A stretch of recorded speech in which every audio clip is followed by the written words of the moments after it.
সবাইকে আমার একটি নতুন ব্লগে তোমাদের সবাইকে স্বাগতম। আজকের জার্নি ছিল বর্ধমান টু গ্যাংটক। আমরা এসপ্ল্যানেডের পৌঁছে গিয়েছিলাম বাস স্ট্যান্ডে। আমাদের মডার্ন ট্রাভেলসের বায়ো টয়লেট যুক্ত বাসের সিট বুক করা ছিল।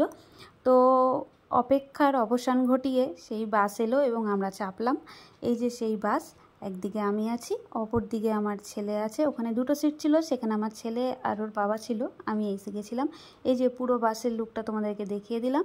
তো চলো দেখা হচ্ছে পরের দিন সকালে আমরা জংশনে নেমে একটি গাড়ি বুক করে রওনা দিয়ে দিয়েছিলাম গ্যাংটকের উদ্দেশ্যে। সেই দেখো, এক ধারে নদী, এটা তিস্তা নদী, আরেক ধারে কিন্তু পাহাড়ে ঘেরা, পাহাড়ের গা বেয়ে পুরো রাস্তা চলে যাচ্ছে। মনোরম অপরূপ সুন্দর দৃশ্য, তা তোমরা নিজেরা চোখে না দেখলে কিন্তু কখনোই উপভোগ করতে পারবে না। তারপর আমাদের পৌঁছতে বিকেল গড়িয়ে গেছিলো। এই টানেলটা খুব সুন্দর লাগছিল। হোটেলে পৌঁছে গেছি, তোমাদের একটা ছোট করে রুম ট্যুর দিয়ে দিই। এই যে ঢুকেই এটা হচ্ছে আমাদের রুম, মানে বেডরুমটা। এখানে একটা টিভি আছে, এখানে একটা ডাইনিং আছে, এখানে বেড টেবিল আর এই যে জিনিসপত্র রাখার ভিউটা যদি দেখতে চাও, এই যে পুরো ভিউটা রুম থেকে।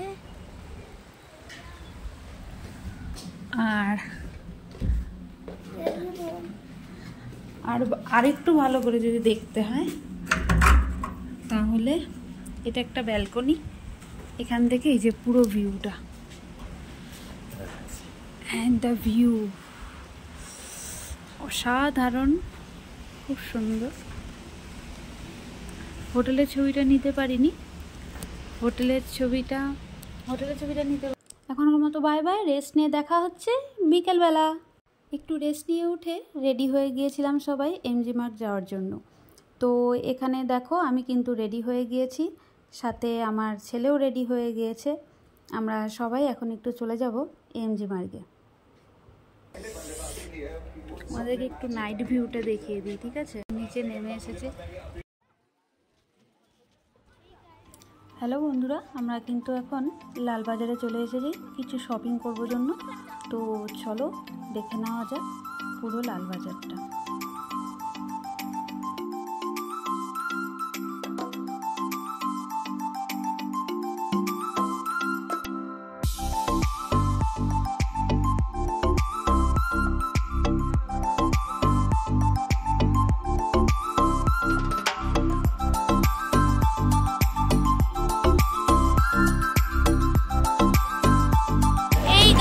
এখন কিন্তু আমরা এমজি মার্গে বসে আছি, আমি আরিশ। আমরা ভীষণভাবে এনজয় করছি, তো তোমাদের সাথেও শেয়ার করে নিচ্ছি। চলো একটু দেখে নেই আমরা এমজি মার্গে কত ভিড়, কত।